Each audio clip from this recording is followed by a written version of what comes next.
Bonjour. Alors aujourd'hui, parlons d'OVNI, objets volants non identifiés ou identifiés. C'est là toute la question. C'est complètement dingue de savoir que nous sommes visités depuis longtemps, si c'est depuis toujours, particulièrement depuis la fin des années 40, que le phénomène s'accentue de plus en plus de nos jours et qu'on est encore en train de se demander si ça représente pas une menace pour notre humanité. Mais il faudrait peut-être se réveiller, parce que s'il y avait une intention de domination, je pense qu'il y a bien longtemps que nous les saurions. On trouve de plus en plus de divulgations officielles concernant des observations, des témoignages de militaires qui reconnaissent qu'il s'agit là d'une technologie qui dépasse de très loin toutes nos possibilités actuelles sur Terre. Alors quand allons-nous commencer à nous poser de vraies questions? En tout cas, les bonnes questions. Qui sont-ils? Pourquoi nous visitent-ils?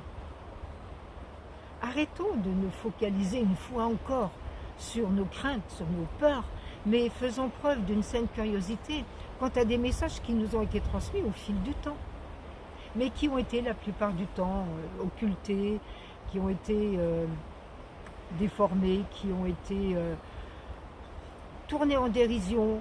En tout cas, dans les livres à la base de toutes les religions, il y a des allusions quant à l'époque que nous vivons aujourd'hui, faisant référence justement au retour de nos créateurs, les Elohim, en compagnie des grands prophètes, quand les temps seront venus.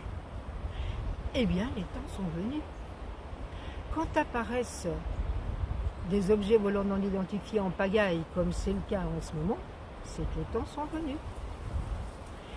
Et pour ne citer qu'une bribe de la Bible, selon saint Luc, voyez le figuier, quand les bourgeons poussent, l'été n'est pas loin. D'autre part, dans le message qui a été transmis à Raël en 1973, par le représentant de cette civilisation extraterrestre, il est dit ceci. L'humanité arrive maintenant à un tournant de son histoire et son avenir ne dépend plus que d'elle-même. Si elle sait maîtriser son agressivité vis-à-vis d'elle-même et de l'environnement dans lequel elle se trouve, elle atteindra l'âge d'or de la civilisation interplanétaire dans le bonheur et l'épanouissement universel.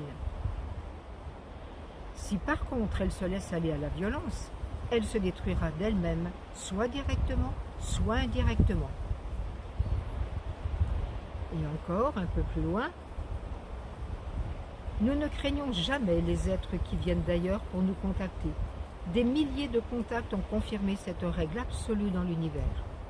Les êtres capables d'échapper à leur système planétaire sont toujours pacifiques.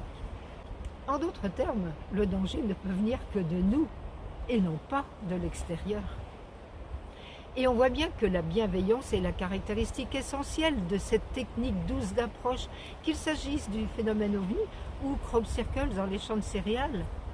On ne s'y prendrait pas autrement pour attirer l'attention, pour faire comprendre qu'il y a un désir de rencontre. Et c'est bien ce dont il s'agit, puisque dans ce message, il est clairement exprimé le souhait de venir nous rencontrer avec les grands prophètes qui sont venus sur Terre, et ça aussi c'est exprimé dans les livres à la base des religions. Et pour cela, ils nous demandent de construire une ambassade. Une ambassade pourquoi? Eh bien pour manifester notre volonté de vouloir les accueillir, parce qu'ils ne viendront pas contre notre volonté. Et sur un terrain d'extraterritorialité, afin de pouvoir rencontrer tous les peuples de la Terre, en tout cas leurs représentants.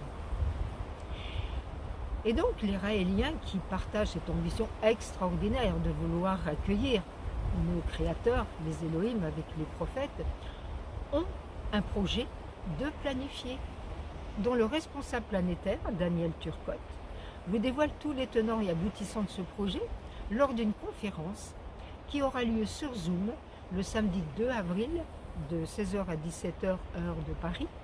La salle Zoom étant 814 32 31 72 32. À très bientôt.